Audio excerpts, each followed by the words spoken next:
Ele chegou através de um cidadão que veio de Portel. E aí já chega sai a madeireira, aí já chega carbono, todo mundo falando de carbono na cidade. Foi um rapaz que chegou aqui, né, conversando, dialogando, e começou com nós, diretoria. Eles falavam maravilhosamente bem, entendeu? E aí e o povo foi caindo, entendeu? Caindo na lava dele. E aí chegou com várias promessas dizendo que dava certo, que o recurso era desenvolvido na comunidade através de palestra, através de oficina. Então foi muito rápido que aconteceu isso. Aí depois fomos aprofundando, chamamos a comunidade, né? Isso levou mais de ano, entendeu? Várias reuniões, até que chegamos numa conclusão, né? E às vezes eles vinham, era muita gente que vinha. Eles vieram em várias reuniões, não foi em uma, duas, não, vieram em várias reuniões. Enganaram, né? Enganaram a gente. E aí a gente foi começando a desconfiar porque eles tinham sumido. Contratos com um monte de páginas, com anos intermináveis, com multas exageradas, né? Que se tu cancelar, se tu não quiser, se tu não entender, tu vai pagar isso. Sim, aí foram ver, eu disse, meu Deus, como eles colocaram isso aqui? Vocês não leram? Não, porque eles vinham aqui e explicavam maravilhosamente bem. O carbono é o ouro da Amazônia. Essa frase, dita por um beiradeiro, martelou a nossa cabeça. Ele não foi o único, mas foi o mais entusiasmado. Gritou em alto e bom som. Era uma manhã de fevereiro, quase na hora do almoço, e a turma estava reunida para uma assembleia. O objeto da assembleia éramos nós. Depois de passarmos por uma sabatina de 1h30, os moradores da comunidade de Camutá do Pucuruí deveriam decidir se dariam ou não uma entrevista. Se nós teríamos de dar meia volta depois de viajar de avião de São Paulo a Brasília, de Brasília a Macapá, e de barco de Macapá a Gurupá, no interior do Pará, e de Gurupá a Camutá.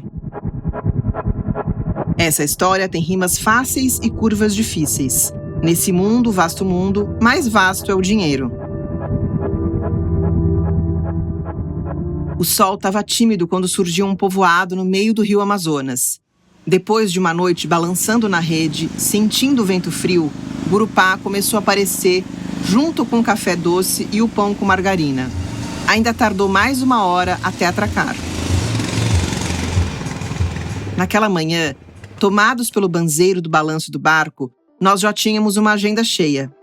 A primeira conversa com os representantes da Associação de Camutá do Pucuruí foi um balde de água gelada. Enquanto nós chegávamos com o gravador, eles chegavam com 1000 ressalvas, mas saíram com a promessa de que no dia seguinte iríamos até a comunidade. Depois do almoço, com a gente ainda tomado pelo banzeiro, no meio de um calor danado, a gente foi surpreendido pelo pedido de uma nova conversa. Todo mundo de cara amarrada e a gente já meio cansado desse jogo, quase prontos a jogar toalha. Até que pareceu que tinha dado certo.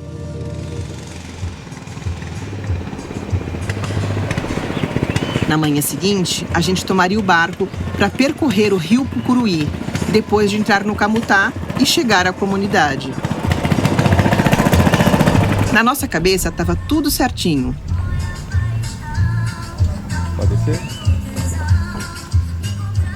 Mas não estava. De novo, a gente ficou à deriva. Não era no meio do rio, mas no centro comunitário. A gente queria começar as entrevistas, mas mandaram esperar, porque precisavam fazer uma reunião. Foi quando a gente descobriu o seu centro da conversa. As pessoas iam chegando, eram umas 30 pelo menos, ou seja, boa parte das famílias da comunidade estava representada ali. E a nossa cabeça tomada pelo banzeiro do rio e do medo de ter perdido dias de viagem e de dinheiro. A conversa foi se arrastando, sempre em torno das mesmas perguntas. E a nossa atenção crescendo, porque, mesmo que autorizassem as entrevistas, ao final não sobraria muito tempo. O que a gente ganha com isso? Essa era uma questão recorrente e que dá muito o que pensar. Em uma comunidade inacessível geograficamente, quem vem de fora tem que ter algum motivo, algo a oferecer ou a ganhar. A gente, que só tem um par de ouvidos e um caderninho na mão, fica numa situação difícil em termos de oferta. A gente não tem promessa nem presente. Os moradores não viam vantagem da entrevista. O contrato de mercado de carbono tinha sido encerrado, então a gente não tinha nada o que fazer ali. Já a gente enxergava uma história que seria interessante, mas não super interessante. Era um peixe pequeno no oceano turvo do carbono. Foi preciso gastar os nossos melhores argumentos sobre jornalismo e sobre a importância de contar histórias. A gente disse que não sabia se a reportagem teria efeito positivo ou negativo para a comunidade. Não dava para prometer isso. Mas o que dava para prometer é que nada seria distorcido, que a gente seria fiel aos fatos e que uma reportagem pode ajudar a transformar uma realidade. Com a boca ressecada de tanto falar, uns sorrisos se abriram e a gente pôde tirar um tijolo de angústia de dentro do estômago. Chega a ser curioso pensar que a gente passou por uma sabatina desse nível. Só que também, como a gente não tinha conhecimento, que era um projeto novo, a gente não levou muito a fundo, né? E aí que deu, que nós assinamos um projeto que não foi sucedido para a comunidade, né? Depois nós fomos começar a estudar, atrás de advogado e vimos que... A comunidade de Nossa Senhora de Fátima, que fica na reserva extrativista de Camutá do Pucuruí, chama atenção. É um povoado onde vivem 34 famílias em que as casas estão todas posicionadas em fileiras. Todas muito bem cuidadas. Flores para todos os cantos. A grama muito bem aparada. E várias estruturas coletivas que permitem ver que ali funciona uma comunidade de verdade. Na corrida ao Eldorado do Carbono, Camutá é uma pipita pequena, de 17.800 hectares, mas de alto quilate. Todo garimpo que se preze atrai todo tipo de aventureiro.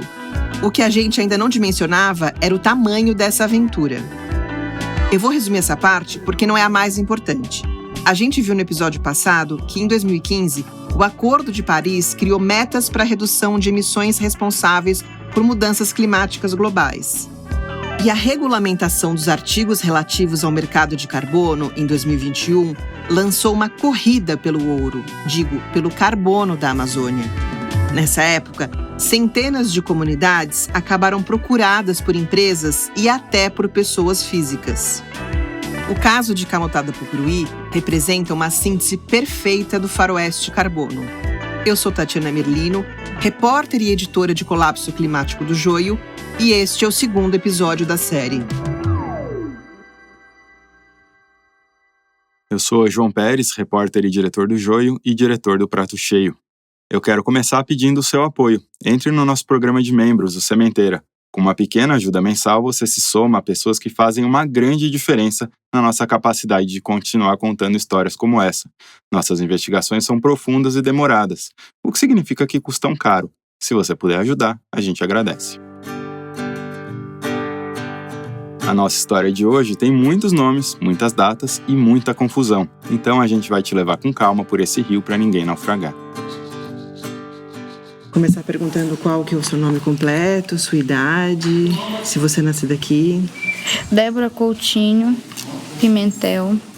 Quando a gente chega numa comunidade, sempre insiste em conversar com as mulheres. Os homens falam em cifras, em desenvolvimento e em progresso.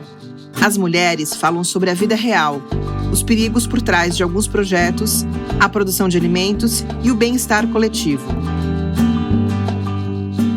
A Débora tem 30 anos. Ela chamou nossa atenção porque durante a Assembleia levantou algumas ponderações sobre o projeto de carbono e também sobre o projeto de madeira. A exemplo de outras comunidades, Camutá do Pucuruí teve iniciativas de manejo florestal. A Débora admite que, do ponto de vista financeiro, a exploração da madeira foi algo bom. Hoje em dia a gente está sentindo, né, o impacto. E não é dizer que é de fora, não. A gente sente o impacto daqui também. A água, acho que vocês viram a baixeza da água, né? Outras pessoas relataram problemas. Por exemplo, aumentaram os ataques de onças, porque os animais foram empurrados para fora do habitat. O projeto de madeira foi interrompido enquanto a pandemia chegava.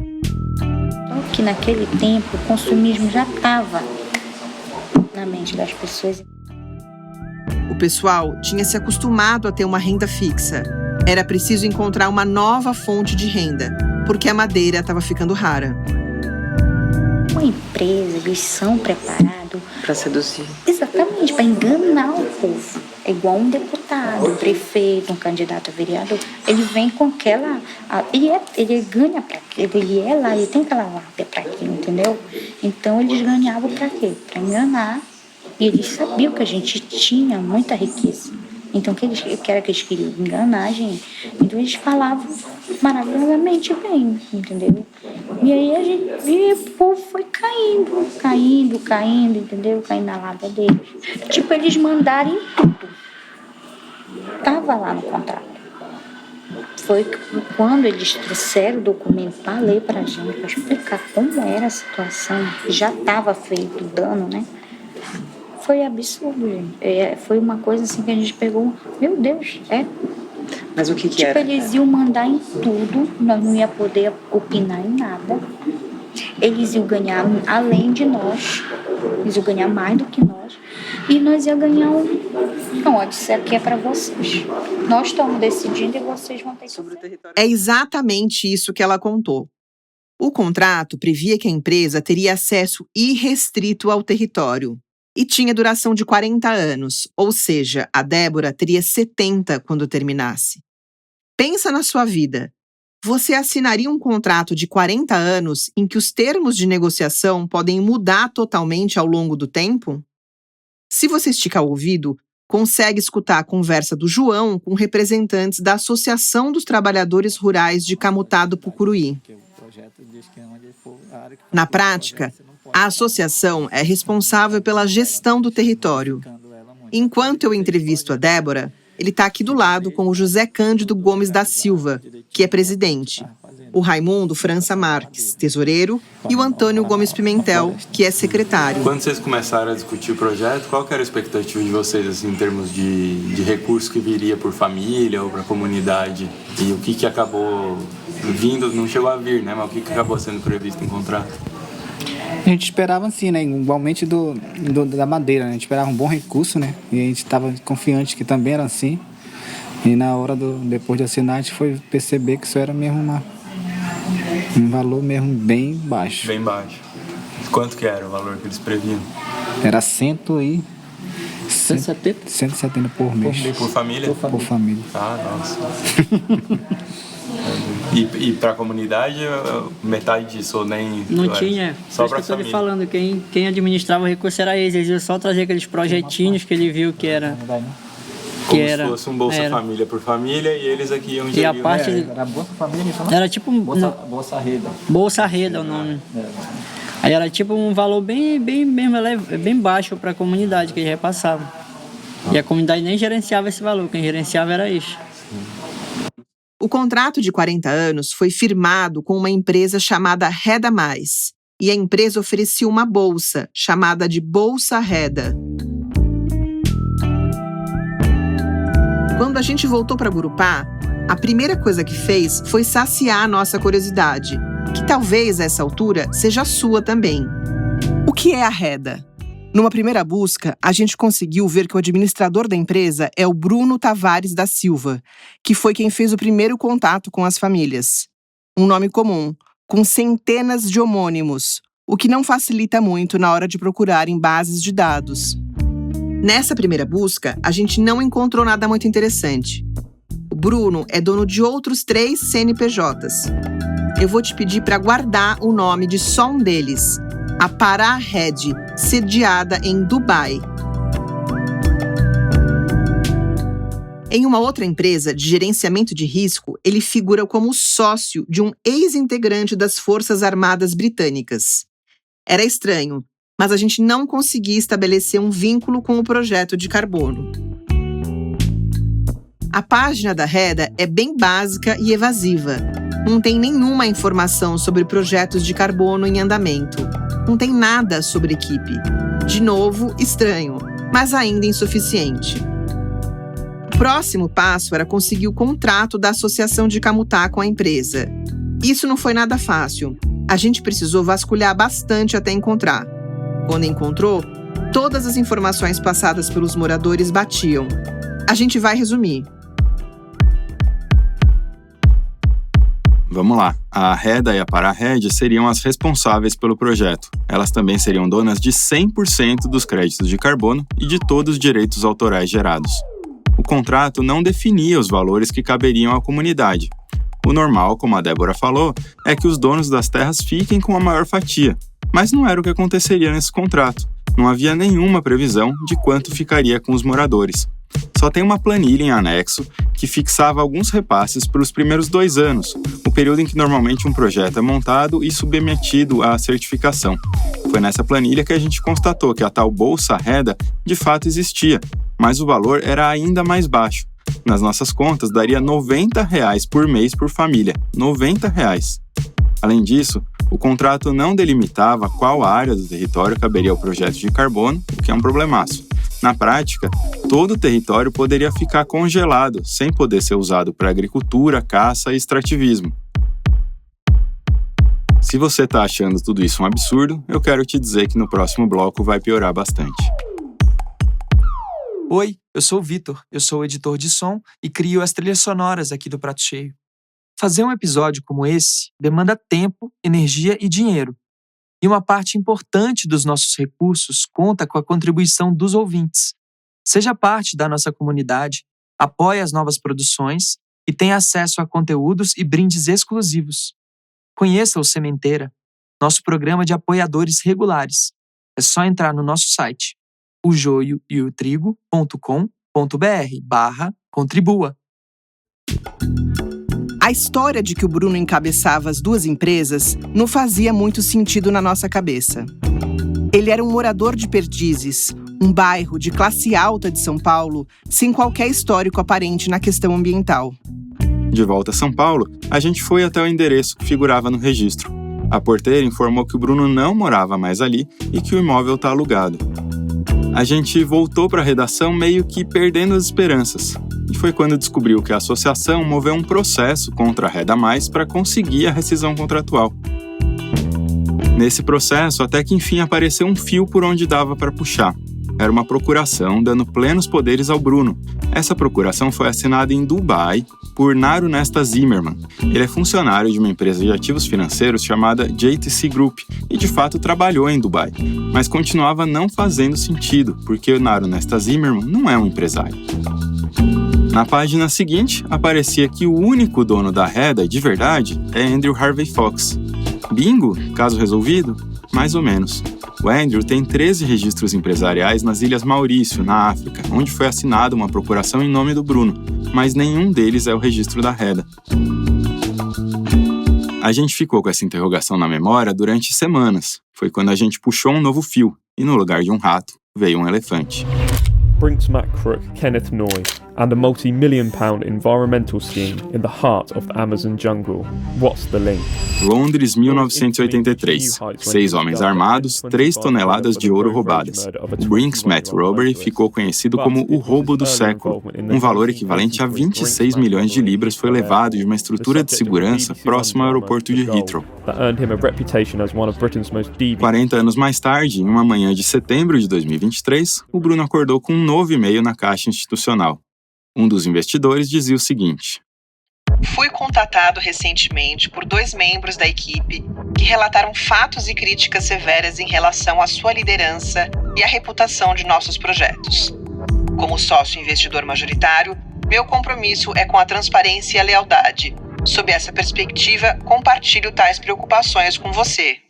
Foi na Justiça do Trabalho que a gente encontrou um documento que linkou o nosso caso contemporâneo com a Inglaterra de 1983. Dentro dele estão dezenas de páginas de troca de mensagens entre Bruno e os verdadeiros investidores da Reda e da Parared. Além de Andrew Harvey Fox, aquele lá das Ilhas Maurício, estavam ali o Kevin Turman e o Tassin Choudhury. O Tassin, de 50 anos, é dono de várias empresas na área de carbono. E o Kevin também.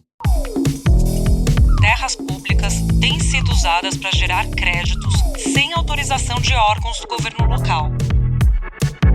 Esse caso aí ficou famoso. Em outubro de 2023, a Defensoria Pública no estado do Pará apresentou ações contra empresas envolvidas em fraudes nas emissões de crédito de carbono em Portel.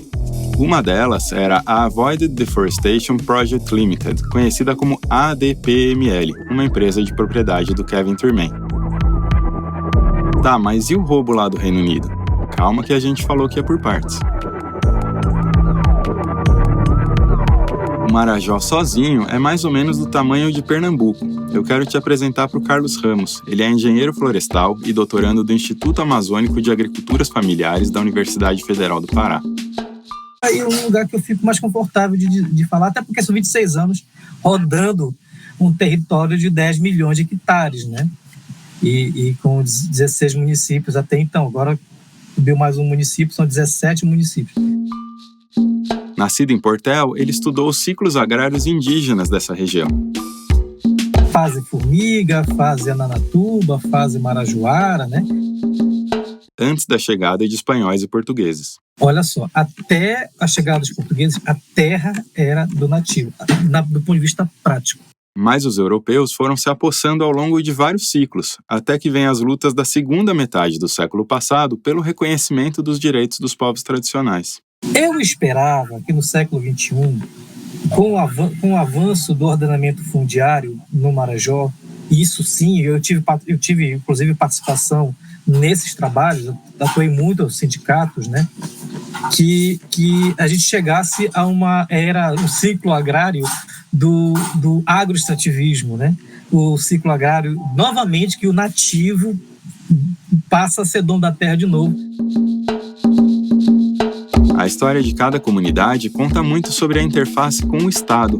Da Constituição de 88 para cá, cada uma buscou o título da terra por aquilo que havia à disposição. Alguns conseguiram comprovar uma origem quilombola, outros se tornaram assentados da reforma agrária, outros ainda foram identificados como beiradeiros ou povos extrativistas, e por aí vai.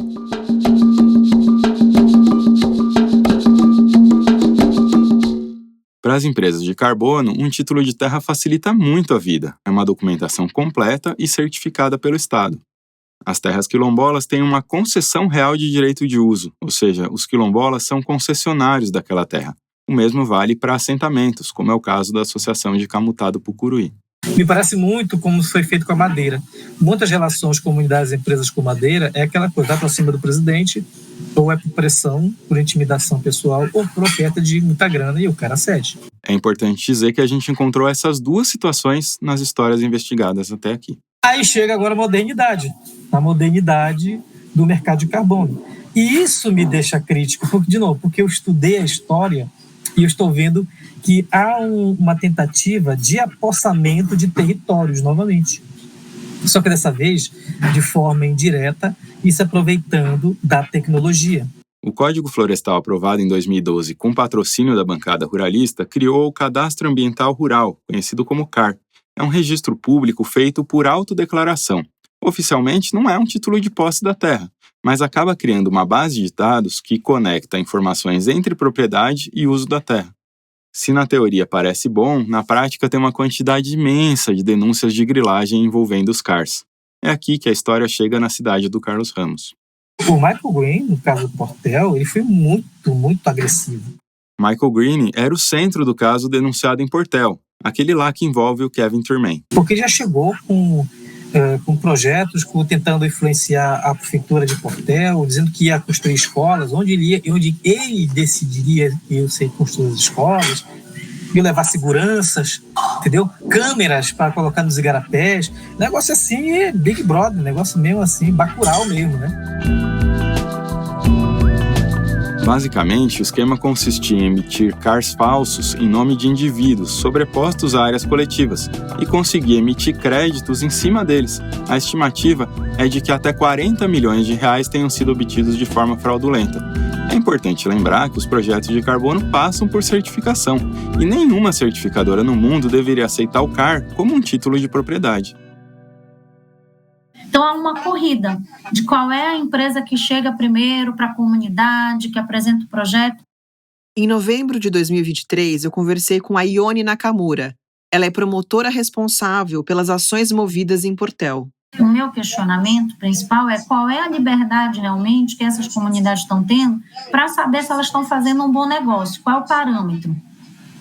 Que como não tem parâmetro, fica difícil e saber se essas comunidades realmente estão sendo consideradas na sua diversidade, no seu tempo de compreensão, de entendimento sobre o que é isso e como isso impacta o seu território, não só para as presentes, como para as futuras gerações.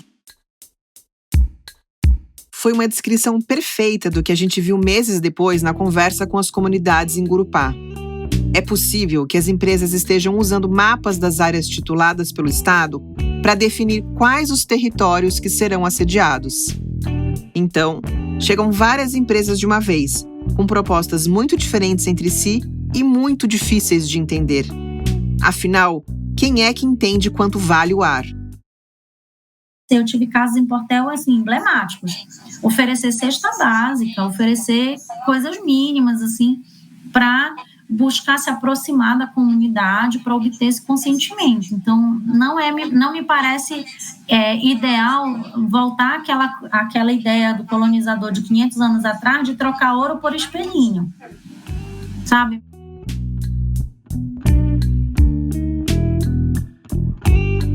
Um dos projetos registrados pela Reda fala que os habitantes dessa região nem sempre conseguem evitar as consequências do desmatamento e que, portanto, eles passariam por um treinamento para, abre aspas, ensinar as comunidades a como interagir de forma mais sustentável com a floresta, fecha aspas. O caso da Reda é definidor de como o carbono se transformou num ativo colonial.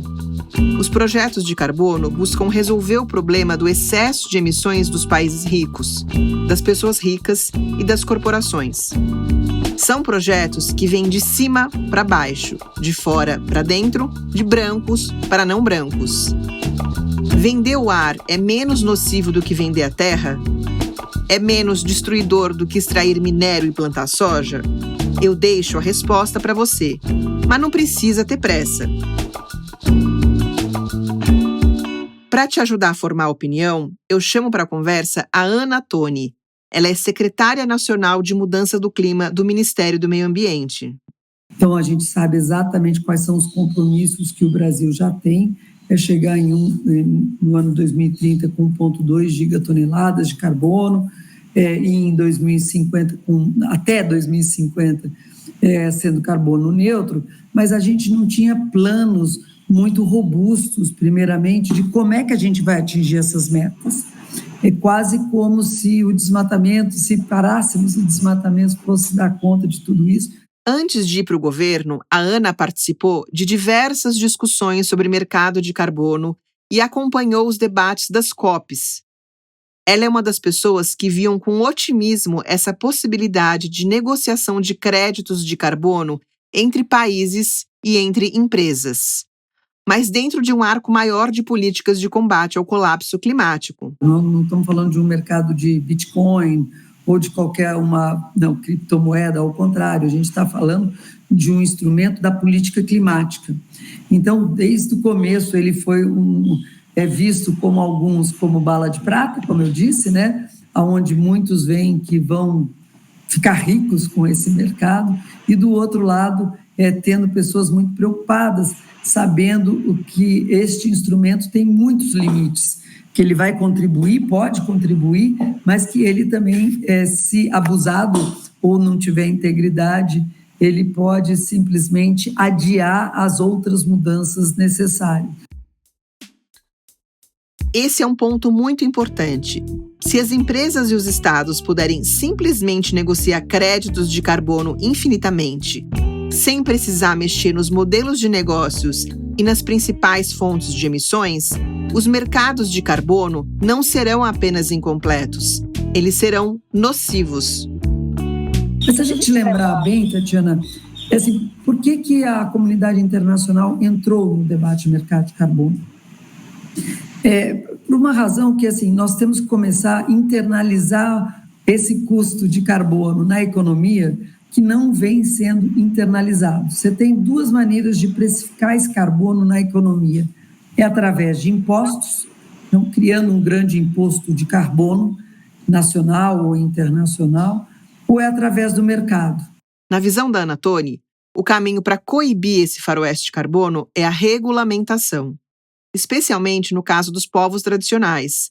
No próximo episódio, a gente vai discutir mais sobre os modelos existentes. O caso acontecido em Camutá do Pucuruí está relacionado aos chamados mercados voluntários. Esse mercado é feito por relações privadas, ou seja, se tem alguém em condições de vender créditos e alguém em condições de comprar, forma-se uma relação de mercado em que as duas partes negociam livremente. A gente não pode, Tatiana, criar um mercado onde quanto mais vulnerável for a região, mais aquele cara que faz um projetinho recebe, porque a gente senão vai estar criando um mercado de mais ameaças. E a gente não quer um mercado de quanto maior a ameaça, o crédito de carbono vale mais. Ao contrário. Alguém falou em ameaça? Talvez tenha dado para notar que eu mencionei um outro projeto registrado pela Reda. Pois é, a gente puxou um fio e o nosso elefante virou um tiranossauro. Oi, aqui é o Vitor de novo. Esta série faz parte de um projeto apoiado pelo Instituto Clima e Sociedade. O ICS é uma organização filantrópica que financia projetos e instituições voltados ao enfrentamento das mudanças climáticas em todas as regiões do Brasil. O Joio também tem o apoio da ACT Promoção da Saúde, do Instituto Ibirapitanga, da Fundação Heinrich Böll e da Oak Foundation. Em 12 de dezembro de 2021, o Diário Oficial de São Paulo publicou a exoneração de um capitão da Polícia Militar. A pedido, Bruno Tavares da Silva, de 40 anos, deixava de fazer parte dos quadros da corporação. Foram meses bem agitados para ele. Em julho, ele abriu o CNPJ da TAV Company. Em agosto, o CNPJ da Reda. Em setembro, o da Parared. Em outubro, recebeu uma procuração de Dubai para gerir a empresa. Em paralelo, assinou contrato com 4 comunidades de Portel e a comunidade de Camutá do Pucuruí, em Gurupá. Pois é, um novo projeto em Portel. Vamos lembrar aqui que a gente sabe até aqui? A Reda procurou os moradores de comunidades no interior do Pará para assinar projetos de carbono. Os contratos não definiam os valores que seriam repassados a essas comunidades e davam à empresa a propriedade sobre 100% dos créditos gerados. O dono da empresa, oficialmente, é Bruno Tavares da Silva. Mas a gente descobriu lá no bloco anterior que os reais proprietários são 3 pessoas ligadas ao mercado de carbono no Reino Unido. Uma delas já havia sido alvo de uma investigação da Defensoria Pública justamente em Portel. Bom, depois desse resumo, a gente pode voltar para a nossa história. Deixa eu mostrar o que uma pessoa contou sob condição de anonimato. A gente conseguiu identificar que os mesmos investidores faziam parte da ADPML. Ali a gente conseguiu ver que eram o mesmo grupo. A gente caiu numa armadilha. Só mudaram o nome da empresa. E essa pessoa não pode revelar a identidade porque o projeto de carbono virou caso de polícia. O Marajó Head Project poderia ter sido uma atacada certeira do Bruno. Seriam 4 comunidades, num total de 130 mil hectares. Mas deu errado. Quase 2 anos depois de deixar a polícia, a vida do Bruno não parecia fácil. Em 19 de outubro de 2023, ele recebeu um novo e-mail de um dos investidores. As comunidades acham que a Reda as intimida e que tem apoio da Polícia Federal. O Bruno respondeu que, de fato, um ex-policial havia ido à casa de um morador da comunidade de Alto Camarapi, mas que, de maneira alguma, isso seria uma intimidação. Bom, nós conversamos com algumas pessoas que relataram um clima de terror nas relações com a Reda. As pessoas eram assediadas na porta das casas. Aos investidores, o Bruno tentava passar uma imagem de normalidade. Os militares e eu somos os maiores alvos porque não aceitamos a corrupção e endureci meu discurso com eles. Naquela altura, mais 2 policiais de São Paulo haviam deixado as funções. O Thiago Tavares da Silva, irmão do Bruno, e a esposa dele, Giovana Latorre Tavares, pediram licença em agosto de 2022 para poder ajudar na Reda, em Belém. Algumas semanas depois, um vídeo horrendo circulou em um grupo de WhatsApp em que estavam moradores de Portel. o fazendeiro Leide Jerônimo enviou as imagens de um homem sendo esquartejado. A essa altura, a Reda havia se tornado aliada do criador de gado, que ameaçava os habitantes de Alto Camarapi. O território foi titulado em 2019 e, desde então, os comunitários tentam expulsar o fazendeiro. Em paralelo à titulação, a comunidade de Alto Camarapi começou um processo na Secretaria Estadual de Meio Ambiente para poder fazer manejo florestal. Esses pedidos demoram anos para serem concluídos e era uma preocupação dos comunitários. Será que o projeto de carbono não vai atrapalhar a extração de madeira? Num primeiro momento, a Reda disse que não. Mas depois, convocou os integrantes das associações envolvidas para que assinassem um contrato em que abriam mão da extração de madeira. E isso se deu no ápice das tensões com policiais a serviço da empresa e fazendeiros. Nesse momento, a Reda tentou destituir os presidentes das associações que haviam se oposto à continuidade do projeto. No começo de 2024, a Procuradoria-Geral do Estado no Pará entrou com uma ação para anular os contratos do Marajó Red Project. O órgão pediu indenização de R$4 milhões por posse ilícita do território. O procurador Ibrahim José das Mercês Rocha apontou que os órgãos responsáveis não foram consultados.